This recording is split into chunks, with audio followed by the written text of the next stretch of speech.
ನಿಮ್ಮ ದಿನಚರಿಯಲ್ಲಿಯೇ ಅನುಸರಿಸಬೇಕಾದ 10 ಅಂಶಗಳು ಹೀಗಿವೆ. 1. ಬಿಡುವಿನ ಸಮಯವನ್ನು ಉಪಯೋಗಿಸಿಕೊಳ್ಳುವುದು. ಮೊದಲಿಗೆ ನಮ್ಮ ಬಿಡುವಿನ ಸಮಯದಲ್ಲಿ ನಾವು ಕಾಲಹರಣವನ್ನು ಮಾಡದೆ ಆ ಸಮಯವನ್ನು ಏನನ್ನಾದರೂ ಕಲಿಯುವುದಕ್ಕೆ ಅಥವಾ ಮುಂದಿನ ನಮ್ಮ ಜೀವನದಲ್ಲಿ ಬರುವಂತಹ ಒತ್ತಡವನ್ನು ಕಡಿಮೆ ಮಾಡಿಕೊಳ್ಳಲು ಮುಂಜಾಗೃತಾ ಕ್ರಮವನ್ನು ಅನುಸರಿಸುವಂತಹ ಕೆಲವೊಂದಷ್ಟು ಕರಕುಶಲ ಕಲೆಗಳನ್ನು ಈ ಸಮಯದಲ್ಲಿ ಮಾಡಿಕೊಳ್ಳಬಹುದು. ಇದರಿಂದ ನಿಮ್ಮ ಮುಂದಿನ ಜೀವನದಲ್ಲಿ ಬರುವಂತಹ ತೊಂದರೆಗಳನ್ನು ಸುಲಭವಾಗಿ ನಿವಾರಿಸಿಕೊಳ್ಳಬಹುದು. 2. ಸ್ವಯಂ ಕಾಳಜಿ ತೆಗೆದುಕೊಳ್ಳುವುದು. ಸ್ವಯಂ ಕಾಳಜಿ ಎಂದರೆ ತನ್ನ ಶಾರೀರಿಕ, ಮಾನಸಿಕ ಹಾಗೂ ಭಾವನಾತ್ಮಕ ಆರೋಗ್ಯದ ಕಡೆ ಗಮನ ಹರಿಸುವುದು. ಇದರಲ್ಲಿ ಸಮಚಿತ್ತತೆ, ಸಮತೋಲನ ಹೊಂದಿದ ಜೀವನ ಶೈಲಿ, ಆರೋಗ್ಯಕರ ಆಹಾರ ಸೇವನೆ, ನಿಯಮಿತ ವ್ಯಾಯಾಮ, ಪುನರ್ಜೀವನದ ಚಟುವಟಿಕೆಗಳು ಹಾಗೂ ಅಗತ್ಯವಿರುವಾಗ ಸಹಾಯ ಕೇಳುವುದು ಸೇರಿರುತ್ತದೆ. ಸ್ವಯಂ ಕಾಳಜಿ ಜೀವನದ ಗುಣಮಟ್ಟ ಹೆಚ್ಚಿಸುತ್ತದೆ ಮತ್ತು ಚಿಂತೆ, ಒತ್ತಡವನ್ನು ನಿವಾರಣೆ ಮಾಡುತ್ತದೆ. 3. ಸರಿಯಾದ ಗುರಿಯನ್ನು ಹೊಂದಿರುವುದು ಬಹಳ ಮುಖ್ಯ. ಸರಿಯಾದ ಗುರಿಯನ್ನು ಹೊಂದಿರುವುದು ವ್ಯಕ್ತಿಯ ಯಶಸ್ಸಿಗೆ ಅಗತ್ಯವಿರುವ ಮೊದಲ ಹಂತವಾಗಿದೆ. ಗುರಿ ಸರಿಯಾದ ದಿಶೆಯನ್ನು ತೋರಿಸುತ್ತದೆ, ತಾಳ್ಮೆ ಮತ್ತು ಶ್ರಮವನ್ನು ಪ್ರೇರೇಪಿಸುತ್ತದೆ. ಗುರಿಯನ್ನು ಸ್ಪಷ್ಟವಾಗಿ ನಿರ್ಧರಿಸಿ ಕ್ರಮಕ್ರಮವಾಗಿ ದಡ ಸೇರಲು ಯೋಜನೆ ರೂಪಿಸಿ. ಗುರಿಯಿಲ್ಲದ ಪ್ರಯತ್ನ ದಿಕ್ಕು ತಪ್ಪಿದ ನಾವೆಯಂತೆ. ಹೀಗಾಗಿ ದೀರ್ಘಕಾಲಿಕ ವಿಜಯಕ್ಕಾಗಿ ಸ್ಪಷ್ಟ ಗುರಿಯನ್ನು ಹೊಂದುವುದು ಅವಶ್ಯಕ. 4. ಅಪೂರ್ಣತೆಯನ್ನು ಅಳವಡಿಸಿಕೊಳ್ಳಿ. ಅಪೂರ್ಣತೆಯನ್ನು ಅಳವಡಿಸಿಕೊಳ್ಳುವುದು ಬದುಕಿನ ಶ್ರೇಷ್ಠ ಕಲೆಯಾಗಿದೆ. ಪರಿಪೂರ್ಣತೆಯ ಆಕಾಂಕ್ಷೆಯನ್ನು ಬಿಟ್ಟು ನಮ್ಮ ದೋಷಗಳು ಮತ್ತು ದುರ್ಬಲತೆಗಳನ್ನು ಸ್ವೀಕರಿಸುವುದು ಶಾಂತಿಯ ದಾರಿ.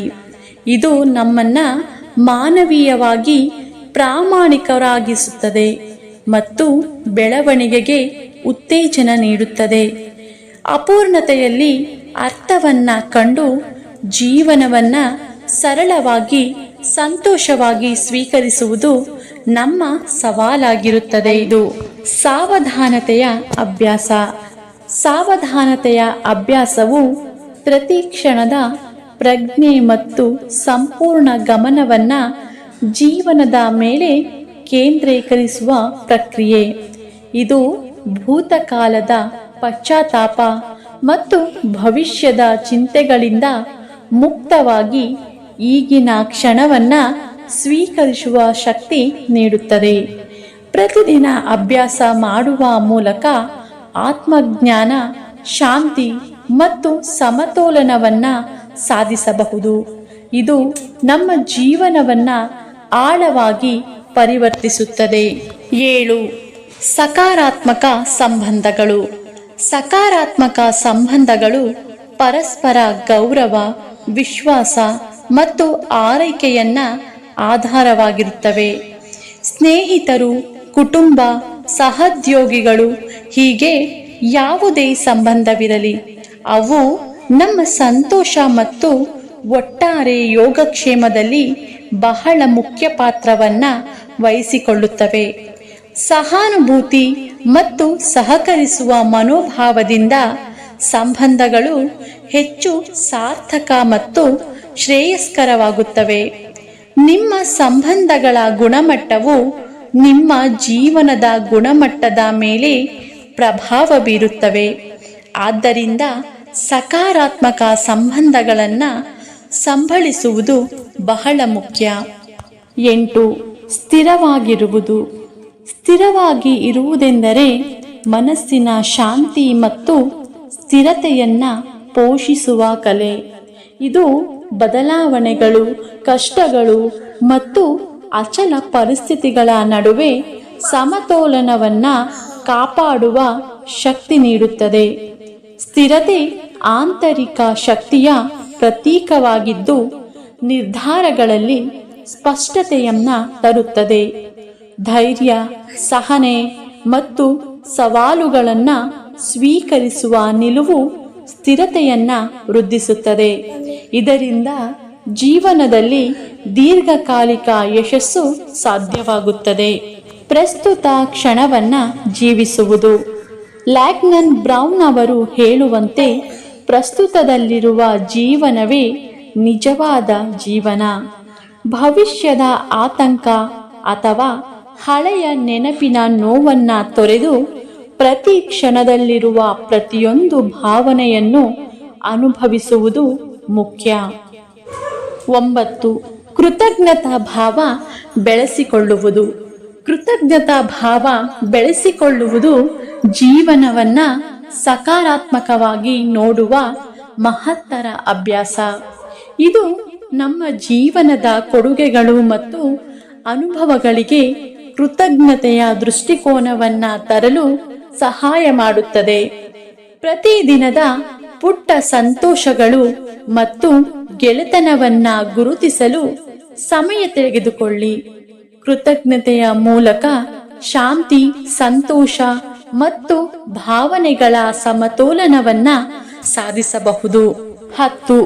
ಹೊಸದನ್ನು ಕಲಿಯಲು ಆಸಕ್ತಿ ತೋರುವುದು.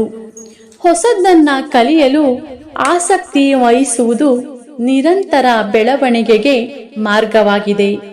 ಇದು ಜ್ಞಾನದ ಹಸಿವು ಹೆಚ್ಚಿಸುವುದರ ಜೊತೆಗೆ ಹೊಸ ತಂತ್ರಗಳು ಮತ್ತು ವಿಚಾರಗಳನ್ನು ಅರ್ಥ ಮಾಡಿಕೊಳ್ಳಲು ಪ್ರೇರಣೆ ನೀಡುತ್ತದೆ. ಕುತೂಹಲ ಮತ್ತು ಆತ್ಮವಿಶ್ವಾಸದಿಂದ ಒಳ್ಳೆಯ ಅವಕಾಶಗಳನ್ನು ಕಂಡುಹಿಡಿಯಬಹುದು. ಕಲಿಯುವ ಅಭ್ಯಾಸ ಮಿತಿಯನ್ನು ಮೀರಿಸಿ ಹೊಸ ಬಾಗಿಲುಗಳನ್ನು ತೆರೆದಿಡುತ್ತದೆ. ಜೀವನವನ್ನು ಸಾರ್ಥಕ ಮತ್ತು ಸೊಗಸಾಗಿ ರೂಪಿಸಿಕೊಳ್ಳಲು ಸಹಾಯ ಮಾಡುತ್ತದೆ. ಲ್ಯಾಗ್ನನ್ ಬ್ರೌನ್ ಹೇಳಿರುವ ಈ 10 ಅಭ್ಯಾಸಗಳು ಜೀವನವನ್ನು ಸುಂದರ, ಸಮತೋಲನಯುತ ಮತ್ತು ನೈತಿಕವಾಗಿ ಶಕ್ತಿಯುತಗೊಳಿಸುತ್ತವೆ. ಪುಟ್ಟ ಮಾರ್ಪಾಡುಗಳು ದೊಡ್ಡ ಪರಿಣಾಮಗಳನ್ನು ತರುತ್ತವೆ. ಆದ್ದರಿಂದ ಇವುಗಳನ್ನು ನಿಯಮಿತವಾಗಿ ಅಭ್ಯಾಸ ಮಾಡಬೇಕು. ಇದರಿಂದ ನಾವು ಸುಖಕರ ಮತ್ತು ಸಮಾಧಾನಕರ ಜೀವನವನ್ನು ಅನುಭವಿಸಲು ಸಹಾಯವಾಗುತ್ತದೆ. ಈ ವಿಡಿಯೋ ನೋಡಿದ್ದಕ್ಕಾಗಿ ಧನ್ಯವಾದಗಳು. ಈ ವಿಡಿಯೋ ನಿಮಗೆ ಇಷ್ಟ ಆಗಿದ್ರೆ ದಯವಿಟ್ಟು ನನ್ನ ಚಾನಲ್ನ ಸಬ್ಸ್ಕ್ರೈಬ್ ಮಾಡ್ಕೊಳ್ಳಿ, ಶೇರ್ ಮಾಡಿ, ಲೈಕ್ ಮಾಡಿ ಮತ್ತು ಕಮೆಂಟ್ ಮಾಡಿ. ಮತ್ತೆ ಇದೇ ರೀತಿಯ ವಿಡಿಯೋಗಳೊಂದಿಗೆ ಭೇಟಿಯಾಗೋಣ. ಧನ್ಯವಾದಗಳು ಸ್ನೇಹಿತರೆ.